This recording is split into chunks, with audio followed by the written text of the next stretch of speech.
à tous, bienvenue pour une nouvelle vidéo. J'espère tout d'abord que vous allez bien, que vous avez passé un bon week-end de 4 jours, plein de bonnes lectures et de découvertes. Pour ma part, j'ai eu l'occasion de poursuivre un petit peu le mois de la fantaisie, enfin le continuer, voilà. J'espère que vous aussi. Je vais vous parler donc du coup de mes lectures en cours et à venir, des achats que j'ai pu faire, parce que j'ai eu le temps de passer un petit peu à Cultura pour faire quelques achats livresques. Et puis voilà, je voulais centrer cette vidéo sur principalement mes achats, voilà, que j'ai pu faire durant ce week-end de 4 jours. Mes lectures en cours et aussi celles qui vont être à venir, mais aussi mes autres achats, et vous parler surtout de la fantaisie, voilà, puisque c'est mon domaine de prédilection en lecture, vous parler un petit peu de la fantaisie et surtout de la fantaisie orientale, voilà.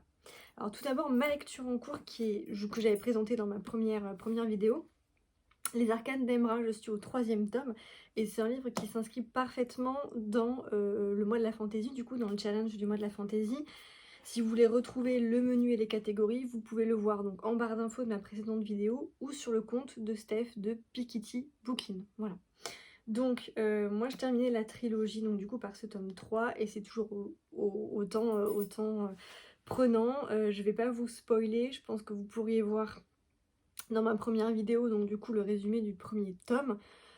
En gros, on suit effectivement Aline qui, dans le premier tome, venait de perdre son frère et qui va être recrutée au sein d'une organisation secrète, voilà. Et on va découvrir que Aline, elle a des dons particuliers. Elle est ce qu'on appelle une singulière, donc elle peut retrouver une âme perdue lors de missions en s'insérant dans les souvenirs de la personne et la ramener vers la lumière. Donc c'est un petit peu plus complexe, voilà. On a toute une organisation, on a des entraînements, des camarades, donc voilà, donc elle va reprendre un petit peu le flambeau de son frère décédé, découvrir un petit peu plus ses origines, pourquoi son frère est décédé, donc c'est vraiment super intéressant, donc c'est vraiment du fantastique. Je sais pas si l'auteur avait démarré sur Wattpad, mais en tout cas c'est une saga qui a vraiment beaucoup marché. Il y a beaucoup de talent dans la plume de l'auteur, l'univers est très riche. Pour ceux qui aiment tout ce qui est notion de paradis, d'enfer, d'âme perdue, vous allez être conquis. Et puis il n'y a pas la vision machinéenne du bien et du mal, on voit que tout n'est pas tout blanc ou tout noir, donc c'est hyper bien présenté. Et franchement c'est hyper haletant, et du coup après avoir enchaîné le tome 1 et 2, je me suis dit allez, j'enchaîne sur le tome 3, donc là je le termine dans le cadre du challenge du mois de la fantaisie. Voilà, donc n'hésitez pas, c'est aux éditions Inceptio, c'est Elina Eussi qui l'a écrit. Allez voir sur le site de la maison d'édition, ils font des promos pour les packs, ils font des promos régulièrement, et c'est un bouquin que je conseille à tout le monde. Voilà. D'ailleurs, j'aurai l'occasion, je pense, la semaine prochaine de faire une vidéo. J'ai passé 2 autres commandes sur le site de la maison d'édition, parce que Inceptio Édition, c'est vraiment une tuerie, cette maison d'édition. Ils ont plusieurs catalogues, un catalogue thriller, un catalogue plume de l'imaginaire qui est vachement développé, vachement fourni. Du coup, j'ai passé une commande, je vous montrerai ça la semaine prochaine, donc voilà. Une fois que j'aurai fini ça, je vais un petit peu stopper et faire une entorse au challenge de la fantasy, parce que j'ai reçu de la part des éditions presse de la Cité un livre du coup à chroniquer. Je l'ai reçu gentiment gratuitement en participant à une opération masse critique privilégiée sur Babelio.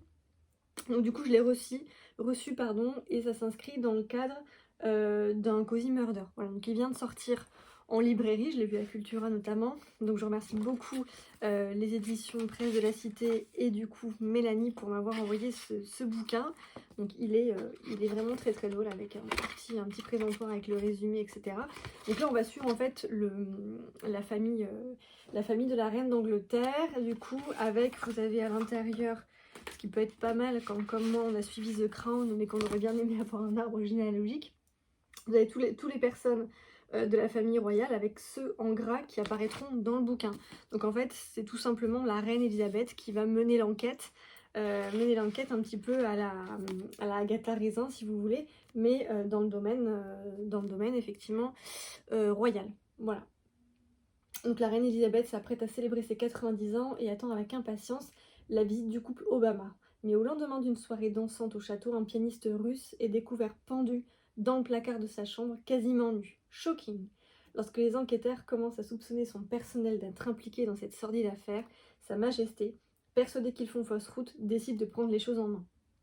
Donc ça a l'air très loufoque, très décalé, je vous en dirai plus une fois que je l'aurai lu, parce que moi je suis plutôt dans le Cozy Murder classique, comme Agatha Raisin par exemple, donc je vous en dirai un petit peu plus, mais voilà, aux éditions Les Presses de la Cité, de S.J. Bennett, qui a d'ailleurs, on voit un petit peu la biographie, qui a failli être secrétaire particulière adjointe de la reine, donc elle connaît un petit peu les coulisses de la famille royale, donc je vous en dirai plus quand je l'aurai lu.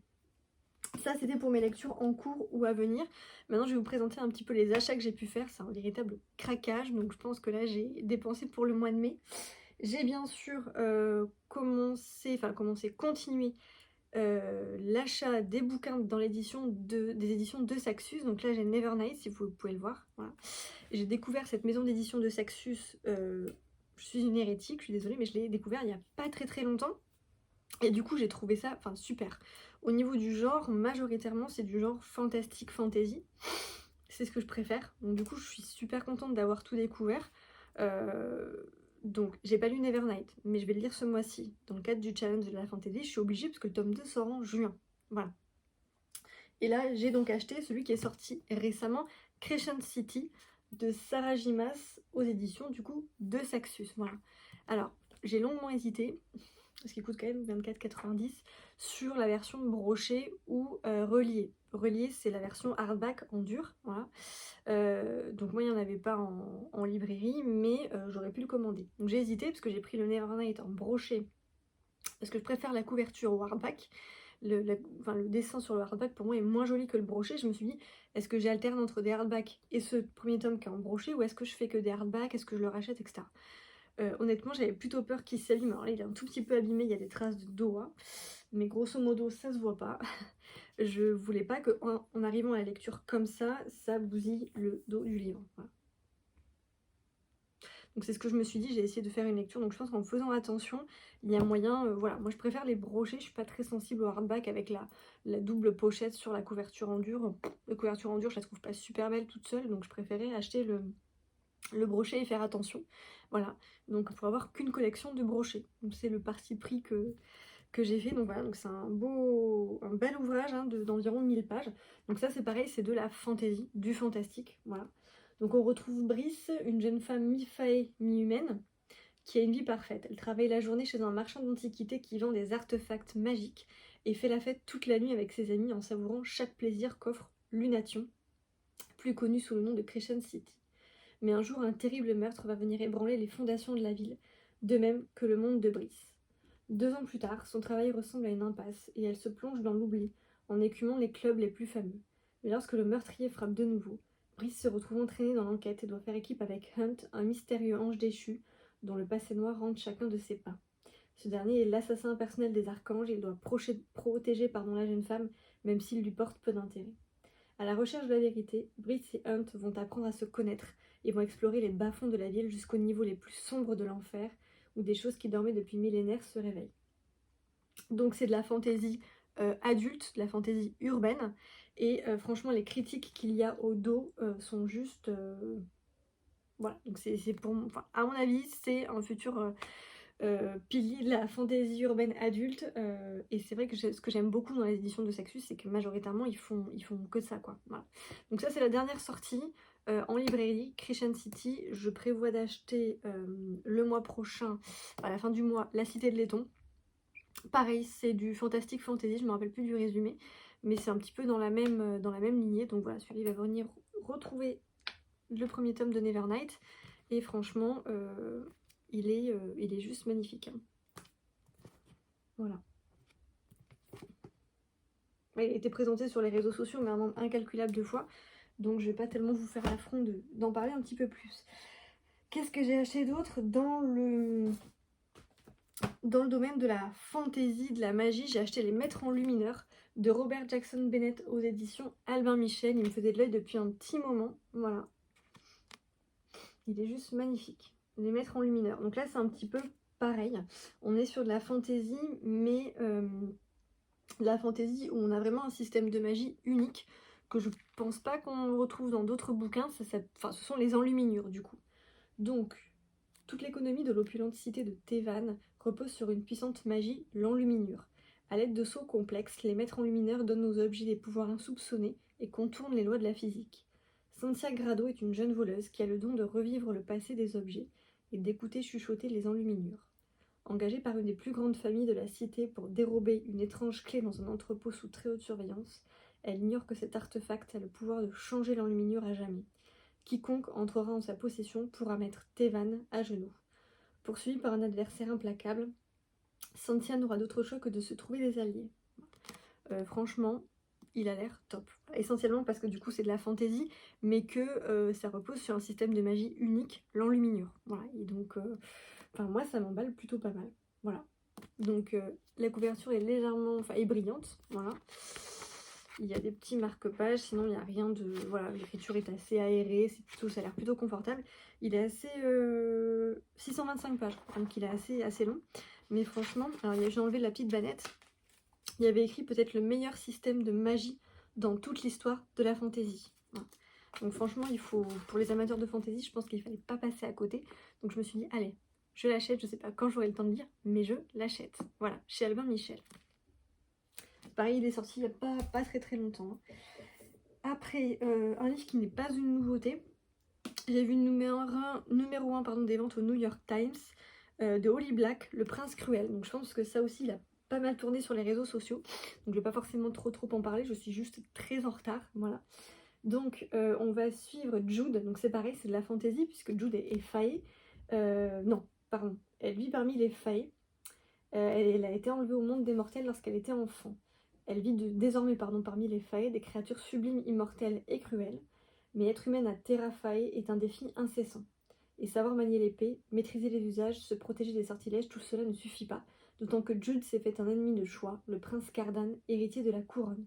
Pour gagner sa place à la cour, appartenir vraiment à cette terre de magie, Jude doit le défier, quelles qu'en soient les conséquences. Donc c'est pareil, on est dans la fantaisie, donc là elle est humaine, mais on a pas mal l'univers des faées, donc fantastique, fantasy, pareil. J'ai vu qu'il était très bien critiqué, donc pareil, je suis super en retard dans la lecture. Je crois que le tome 2 ou le tome 3 vient de sortir, donc je suis assez en retard, mais il me fait plutôt super envie, donc je vais foncer. Voilà. Et dernière commande, alors là c'est pas de la fantaisie, c'est plutôt de la magie piraterie. Je l'avais vu avant sa sortie, mais je l'avais repris dans un colis, mais que l'auteur avait envoyé donc aux maisons d'édition. Donc il y avait une petite boussole, il y avait un marque-page que j'aimerais trop acheter avec une boussole également. Donc là c'est chez PKJ de Marly Replin, La Carte des Confins. Donc magie, piraterie, aventure, pirate. Génial, franchement il est trop bien critiqué pour l'instant pour ceux qui l'ont lu, et moi il me fait extrêmement envie. Donc de quoi ça parle? Et si le plus terrible des pirates était une femme? Kali, une voleuse hors pair, est parvenue à s'emparer d'un compas marin enchanté. L'instrument permettrait de trouver la mystérieuse carte des confins, un monde au-delà du nôtre dont personne n'est jamais revenu. Explorer les confins, c'est la certitude d'entrer dans la légende, et le désir le plus cher de Blake Jackson, jeune capitaine de l'Avalon, le bateau pirate le plus redouté des mers. Prêt à tout pour obtenir ce qu'il veut, Blake va convaincre Kali de l'aider dans sa quête. Devenu compagnon de route, le pirate et la voleuse s'apprivoisent et se dévoilent peu à peu. Mais le lourd secret que cache Kali pourrait bien ruiner le seul espoir de mettre la main sur la fameuse carte et bouleverser à jamais leur existence. Donc ça c'est chez Pocket Jeunesse. L'auteur a démarré sur Wattpad et il y avait un énorme succès. Donc pour tous ceux qui aiment la piraterie, voilà, la magie, il y aura de la magie, de l'aventure, foncez, voilà. Il y en a beaucoup qui avaient lu Le Royaume assassiné de chez De Saxus et qui du coup avaient été sensibles un petit peu à l'aspect aventure piraterie, qui du coup ont lu après La Carte des Confins et qui ont été séduits. Donc moi j'ai pas hésité, voilà, j'aimerais juste avoir les petits goodies à côté, notamment le marque-page qui va parfaitement bien avec le livre, mais voilà, enfin je pense que c'est un très bon achat. Enfin, c'est pareil, il vient juste de sortir, donc ne pas hésiter. Après les derniers achats, c'est pas de la fantaisie, c'est pas du fantastique. J'ai acheté la suite de Meurtres et Pépites de chocolat que je vous avais présenté dans ma première vidéo, qui est un cozy murder, un cozy mystery qui est à tomber. Dans le premier tome, il y avait notamment toutes les recettes que l'héroïne réalise, puisque on suit Anna. Anna, elle tient le Cookie Jar, qui est un bar à cookies. Voilà, et donc en même temps, elle va aider son beau-frère qui est lieutenant de police pour avoir une promotion. Elle va l'aider dans le premier tome à résoudre une enquête puisque le livreur de Hana va être retrouvé décédé derrière sa boutique. Donc elle va un petit peu mener l'enquête puisqu'elle a un sens de la déduction particulièrement inné et c'est vrai que on se laisse plutôt bien entraîner. Voilà. Parce qu'on suit à la fois Hana dans sa vie quotidienne, dans la gestion de la boutique, dans ses relations avec sa maman, avec son chat, avec ses amis, ses relations amoureuses. Donc on a cette partie assez légère, assez cool, sympathique à suivre, voilà. Et puis en même temps l'enquête, puisqu'il y a quand même une enquête où on ne devine pas forcément le meurtrier. Donc franchement, c'est plutôt pas mal. Donc là c'est le deuxième tome, Meurtre et Charlotte aux fraises, aux éditions Le Cherche Midi. J'avais gagné le premier tome, pareil, dans une opération Babelio Masse Privilégiée, et j'étais très contente de l'avoir découvert parce que sinon j'aurais jamais acheté si les éditions ne me l'avaient pas envoyé. Donc je les remercie beaucoup. Et donc c'est le deuxième tome, les deux autres tomes sortent en septembre-octobre, je crois, il me semble. Voilà. Donc franchement, un Cozy Murder très facile à lire qui franchement se déguste. Et puis l'atout majeur, je pense que ça doit être pareil dans ce tome, on a les recettes, voilà c'est ça. Là il y a une recette de croustillants au cacao par exemple qui sont des vraies recettes de cuisine, donc on peut tester et franchement c'est une lecture plutôt sympa quand même, hein. Voilà. Une lecture doudou, une lecture confort, voilà. Le dernier tome que j'ai acheté, aux misères, jamais j'aurais pensé acheter ce bouquin là, c'est Campus Driver, le tome 2. J'ai lu le premier tome et je l'ai pris vraiment, je l'avais pris, il est là. Hop. J'avais acheté le premier tome, que j'avais acheté sans vraiment de grande certitude, parce que je déteste la couverture, tout ce qui est romance étudiante, je déteste. Et franchement, c'est quand même un beau bébé, 500 pages pratiquement, et je trouvais ça hyper entraînant. Parce qu'on suit une bande de potes, qu'on crée une application pour pouvoir driver, hein, conduire les jeunes gens et les jeunes filles sur le campus. Et franchement, on a une camaraderie de fou, une bonne entente, c'est positif, c'est bienveillant. Donc on suit cette bande de gars qui sont liés comme ça. Et franchement, il n'y a pas que ça. Donc c'est pas un humour masculin ni rien, il n'y a pas de... donc bien sûr, il y a une histoire d'amour qui est quand même au centre de tout ça, mais il y a plein de petites histoires en parallèle, voilà. Et puis les deux héros sont hyper attachants. Voilà, on a beaucoup de valeurs qui sont mises en avant, la reconstruction, la bienveillance, l'amitié. Et j'ai trouvé ça pas du tout gnangnan en fait. Donc moi j'ai adoré, donc j'ai dit pourquoi pas acheter le tome 2 parce que c'est vraiment une lecture hyper qui se lit très rapidement. Moi j'ai tourné les pages, mais bon après il fait le deuxième tome fait un peu moins de 500 pages, hein, donc je vais y arriver. Touk. Ouais, 425 pages. Donc franchement les pages se tournent mais à la vitesse de la lumière. Et puis c'est facile, c'est léger, mais en même temps, moi j'ai beaucoup rigolé parce que j'ai adoré l'humour de la bande, franchement. Ils sont trop sympas, il n'y en a pas un qui est louche, il n'y en a pas un qui... Ils sont tous trop sympas, donc j'ai hâte de les découvrir. Je crois que peut-être que ça change de héros. Là c'est Donovan, et là c'était Lane dans le premier tome. Donc franchement j'ai trop hâte de le découvrir. Et puis voilà, c'est un petit moment de plaisir je pense. Ensuite, qu'est-ce que je voulais vous dire? Oui, donc du coup, parmi mes achats, c'est principalement, vous l'avez vu, de la fantaisie. Parce qu'il y a beaucoup de sorties, effectivement, dans ce genre-là. Puis c'est surtout ce que je préfère. Donc voilà, mes prochains achats, ça va être, je pense, La Cité de Laiton. Voilà. J'ai vu que chez Lumen aussi, il sortait la vie d'Adèle Larue, quelque chose comme ça, au mois de juin. Donc pareil, du fantastique. Donc ça, je vais m'y jeter dessus. Et puis, si, je voulais vous parler d'une saga. Pour ceux qui aiment la fantaisie orientale, parce qu'il faut quand même noter que... Alors je sais pas si Crescent City, ça peut être qualifié de... Si, si du coup. Puisqu'elle est mi-fée, mi-humaine, c'est clairement du fantaisie orientale, de la fantaisie orientale. Tout comme La Cité de Laiton, puisqu'il me semble que l'héroïne va s'allier avec quelqu'un qui est un petit peu de ce monde-là. Donc c'est clairement de la fantaisie orientale. Quand on parle de fae, ou quand on est dans des lieux où on est un petit peu avec l'aspect mille et une nuits, c'est clairement de la fantaisie orientale. Voilà. Alors moi j'ai découvert la fantaisie orientale avec la saga Rosen. ou Rosine, je sais pas comment on dit, de Laetitia Danaé aux éditions J'ai lu. Donc moi j'ai acheté l'édition poche puisque je savais pas qu'il y avait un brochet, j'ai pas cherché. Je l'ai vu sur le présentoir et je trouvais la couverture tellement jolie que hop. Donc là clairement on voit qu'on a un univers un petit peu mille et une nuits puisqu'on est dans une cité où franchement il y a un petit peu tout. Le palais, les tapis volants, etc. Donc c'est vraiment de la fantaisie orientale pour le coup, voilà. Et là, c'est pas des failles, ce sont des djinns. Voilà, donc on va suivre 3 sœurs, dont Rosine Kaplan, qui est vraiment l'héroïne. C'est une princesse djinn avec une magie ancestrale qui coule dans ses veines. Le fait d'être djinn fait qu'on a des propriétés, des pouvoirs. Pour cette raison, et durant de longues années, ses ancêtres ont souffert de la domination des Dagnir. Donc clairement, on a les djinns qui s'opposent aux Dagnir. Depuis, la paix a été rétablie, une paix au goût amer et incertain. Afin de tirer un trait définitif sur ce douloureux passé, une union entre princesse et prince héritier est envisagée.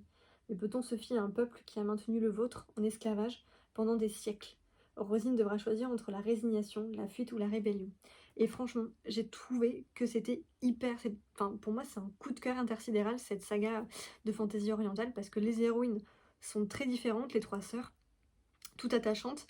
Les princes d'Agnir, mais alors, sont oufissimes, ils sont top, ils sont tous les 3 aussi différents et on s'attache plus ou moins à l'un ou à l'autre, voilà.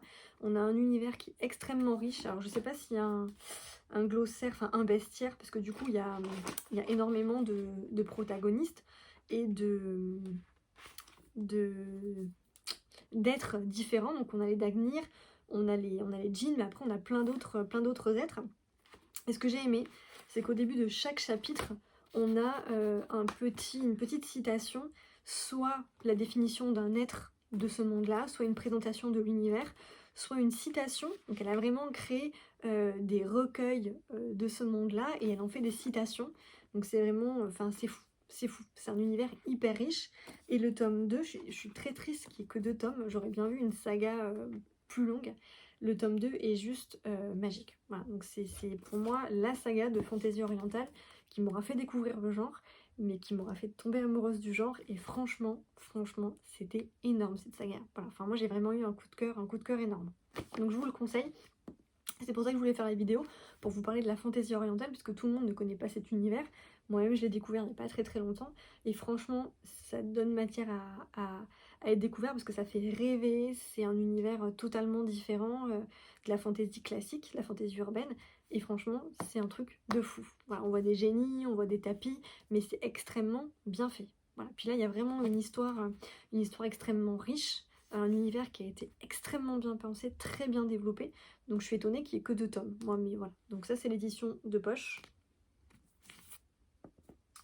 Voilà, j'ai fait la chronique sur mon blog. D'ailleurs, si vous voulez aller voir en barre d'infos, franchement, c'était un coup de cœur. Voilà. Donc j'espère que cette petite vidéo vous aura plu. C'était surtout pour vous présenter mes achats, mes craquages en cours, voilà, mes lectures en cours. Vous voyez que je lis pas que de la fantaisie, mais c'est majoritairement ce que je lis. Voilà, j'espère que vous aurez bien profité de ce week-end de 4 jours, que vous allez bien et que vous aurez encore de belles lectures pour ce mois de la fantaisie. Voilà. À plus tard, bonne journée.